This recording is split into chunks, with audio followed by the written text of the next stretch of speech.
Hello, everybody. So let's try to get a picture of what's happened so far.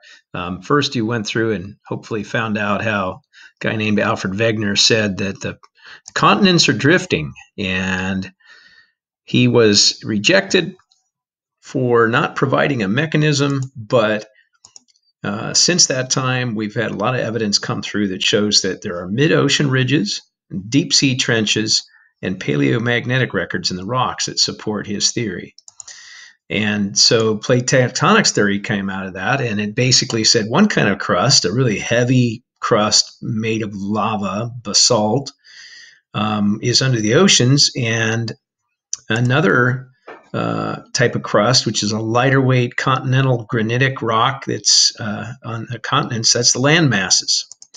And there's about 12 different big plates. Here I'm circling the Pacific plate and as many as 20 or 30 small minor ones. And all of these plates are moving, and you can kind of think of them as an orange that you've peeled and kept the pieces of peel, and they're on the orange, and you can slide them around. And they can go underneath each other, they can crash in each other, they can slide alongside each other. And that's what we want to get our head around, is how does it all work, and how do those plates move? So there's really three kinds of plate motions. The first one that we're going to describe is converging. So if you take your two hands and move them towards each other, that means converging. And then the plates can do that. And then plates can also diverge or move apart. So you can take your hands and move them apart. You can help yourself remember this. And then the other kind of boundary is a side-by-side, a sliding motion, like this. And so those four different types of motion show up. Those three different types of motion show up in four different kinds of plate boundaries. And so what we want to do is see what that looks like in reality. So again, three different motions coming together, moving apart, and transform, or side by side. And the coming together can happen two different ways. You can have a convergent colliding where two pieces of land or crust come together, and neither one wants to go underneath, and so they both push up and make a mountain range. Or you can have two plates coming together, and because one of them is denser and heavier, like in the case of oceanic plates, it dives underneath, it sinks underneath this lighter weight continental crust. Or we can have new crust being formed at a place called a divergent zone, where they're moving apart from each other, or we can have two pieces of already formed crust sliding side by side.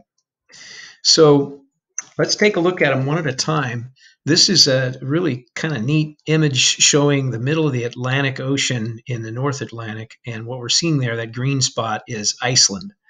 And it's where the seafloor is actually above the ocean because it gets so shallow in there. And what we can see there is that the mid-ocean ridge comes to the surface, and there's a valley right down that mid-ocean ridge that shows up on land in Iceland. So what we've got here in the image on the right is a valley between the two sides of the Atlantic plates. There's the North American plate on this side, and there's the Eurasian plate over here on this side. And this is the valley in between. You can see a highway going along this side. Here's a short video that we can play, and we can kind of get an idea of what happens during a volcanic eruption along that fissure that is between the two plates. We can see it here. This is huge 20, 30 foot high plumes of flame and lava being spewed up alongside this road over here. And it forms just a wall of basalt or lava coming out that cool and form a dark black rock called basalt. By the way, that rock is really common around here. If you've been down to Cannon Beach area, you've probably seen some of that black rock on the beach. So divergent plates occur in Iceland, but they also are forming in East Africa. So you can see right here where Eastern Africa is being ripped apart by two different forces. The Somalian portion of the African plate is separating from the Nubian portion, and someday there's going to be two different land masses with an ocean in between. Right now there's great big lakes in there, the Lake Malawi and Lake Victoria and so on. So Then there are where the two plates are coming together, but one is going underneath. So we see this in the top diagram here. We've got oceanic plate here and an oceanic plate here, and the continent's way over here. And you get a chain of islands forming. And that chain of islands is best seen if you go look at the Aleutian Islands of Africa. Excuse me, the Aleutian Islands of Alaska. And is a good place to see that island arc forming. And why that forms, we'll see in an animation here in a second, but essentially this piece of crust is melting and rising to the surface here. So we can also see this subduction happening, or subducting happening, where a heavy oceanic plate made of basalt, like that black rock, sinks underneath the lighter weight continental granites and sandstones and things that land is made of. And it too forms a mountain arc, but this time it's a volcanic arc, not an island arc, because there's no water there. And the Cascade Mountains are a great example of this. So some of the key points. In both of these types of convergent subducting plates, there's a denser, heavier plate that's sinking underneath another one. And there are deep sea trenches and volcanic island arcs. The deep sea trench, I didn't mention that, is right here where this piece of the lithosphere is sticking on this piece, and so it kind of drags it under a little bit, bends it under, and makes a deep spot right there. And we can also see that trench forming right here along the coast of a continent. And that's what we have off our shore. We'll be seeing that coming up. We've got that off the coast of Oregon, about 200 miles offshore. And then the island arcs, I mentioned those as a key feature, and the Cascade Mountains are an example of that, and the Andes Mountain of Peru are examples of that. And then if you want to see an island arc besides the Aleutian Islands of Alaska, you go to Japan or Philippines. Those are essentially big islands that are on an island arc between the Pacific Plate and the Asian Plate. And any one of those areas is called a subduction zone. These are areas where subduction plates go underneath. And this is where the crust is being destroyed or melted under. And it's so there might be somewhere offshore where it's making new plates, new crustal material, but here's where it goes under and gets melted. And so that means that the ocean basins can both get smaller overall, and they can also grow new seafloor. So I'm going to take a break from the slideshow here. We're going to look at an animation that kind of shows what's going on in these. And so I've got a piece of the crust going underneath right here, this oceanic plate going underneath, and it's going underneath the North American plate. Here's that hot rock being melted and rising up because it's less dense and buoyant, and rises up, and poof, you've got a mountain range like the Cascades. This could be Mount St. Helens or Mount Rainier or Mount Hood or Mount Shasta, any of those big snow-covered peaks we have. So back to the slideshow.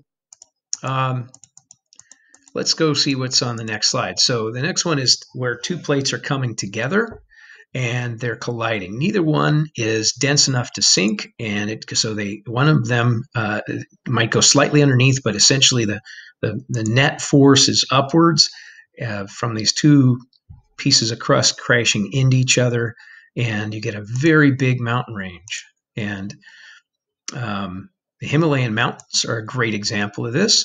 This is an image showing how India was once a landmass 71 million years ago. So this is in concurrence with what Alfred Wegener said, is that the continents drift. And here it shows it without showing you the seafloor underneath. It's showing it basically slamming into the Eurasian plate, making the Tibetan Plateau and the Himalayan mountains. And as it did that, it scraped off these pieces, these chunks of the seafloor. And so you can actually find on the side, this is Mount Everest here, and in the rock of Mount Everest, you can see seashells fossilized in the rocks. And this came up from the ocean basin between India and Asia. Himalayas are so big that we can see them from space. This is a shot taken from the space shuttle back when it was orbiting the planet.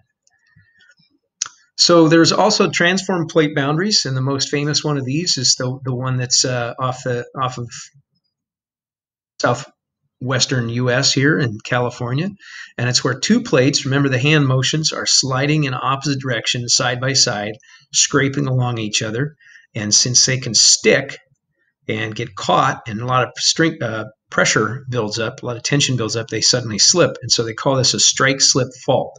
And they often are places of very frequent earthquakes, as the San Andreas Fault has shown us the last 200 years quite well.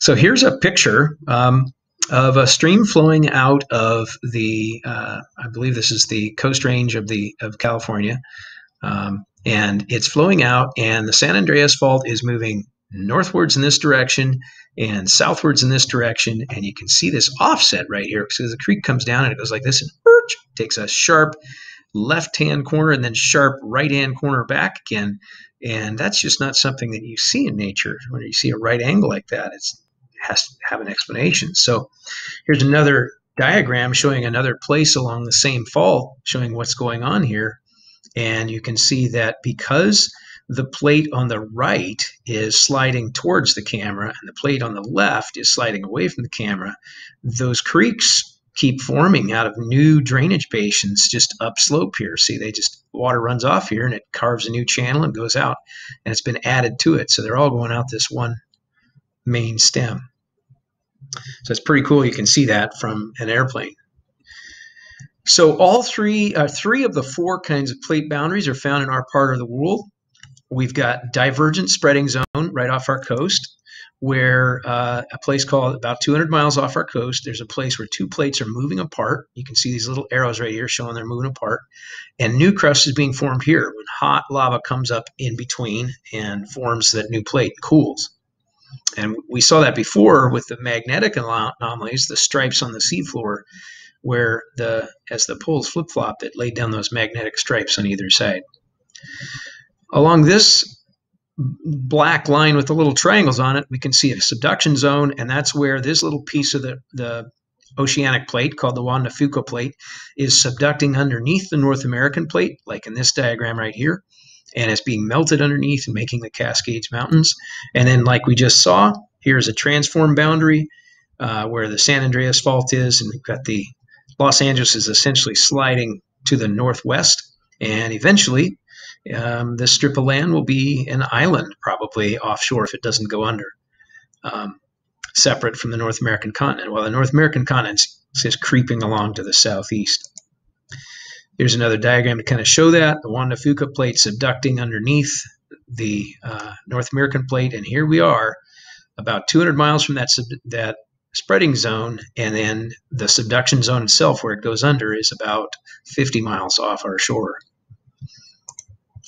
So what we still haven't really explained is how do those plates move? What forces cause those plates to move? So there's three different theories to try to explain that, and they've been put forth, and they're probably all a little bit right. So we got ridge push and slab pull and convection currents.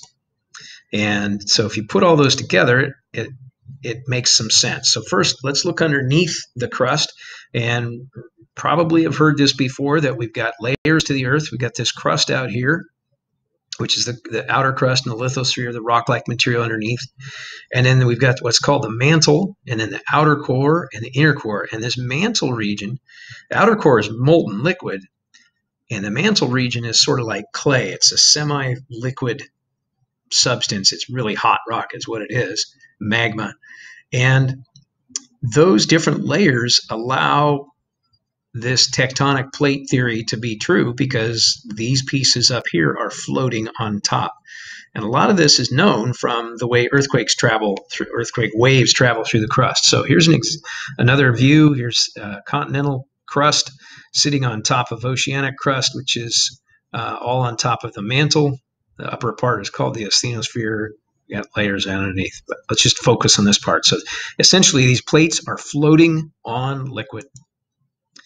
And so those three mechanisms work like this. So convection currents are thought to be bringing, just like this beaker of hot water, they're rising up. The mantle is getting less dense and rising up here. It's buoyed up.